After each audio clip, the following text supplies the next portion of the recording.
What if I told you the US could be heading toward 1% interest rates, not during a recession, but right now while the economy looks surprisingly stable? Lower rates might sound like good news, cheaper mortgages, smaller credit card bills, but what if this move triggers a financial storm no one's ready for? In the next few minutes, we'll uncover what's really driving this push, who benefits, who loses, lower interest rates / the cost of borrowing, freeing up cash for tax cuts, infrastructure, and defense. Sounds practical, right? But here's the kicker: cheaper loans often lead to even more borrowing, and how it could impact your wallet more than you think. 1. Why this is happening now. Unemployment's near historic lows, inflation is cooling. Cutting rates without a crisis could backfire badly.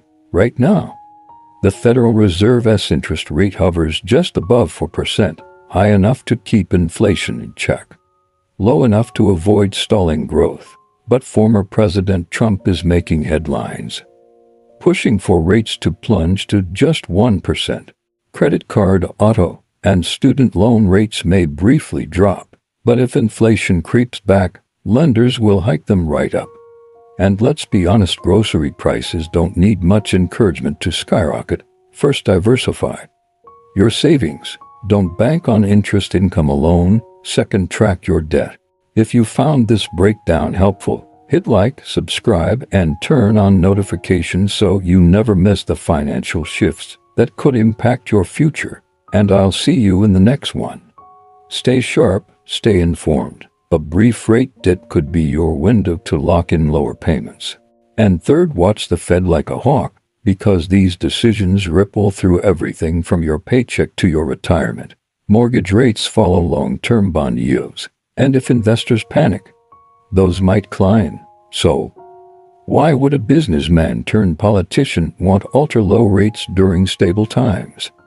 The answer? Debt. Massive, multi-trillion-dollar debt.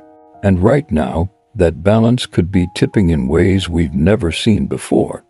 Think of it like refinancing a giant national loan. 2. The hidden risks. Because it's not just about Washington, it's about trust. Every time rates have dropped this low, it was during an emergency 2008, COVID-19. Now, why does that matter? Global investors lend America money because they trust the system. Political pressure on the Fed, that's a red flag. Nervous investors demand higher yields, making long-term borrowing more expensive, even when short-term rates drop. Lower rates crush savings returns goodbye, high-yield CDs. Hello, dwindling nest egg. 3. What this means for you.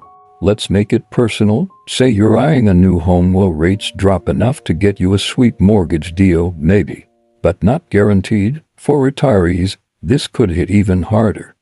Even younger folks aren't off the hook for how to prepare. So what can you do in the end?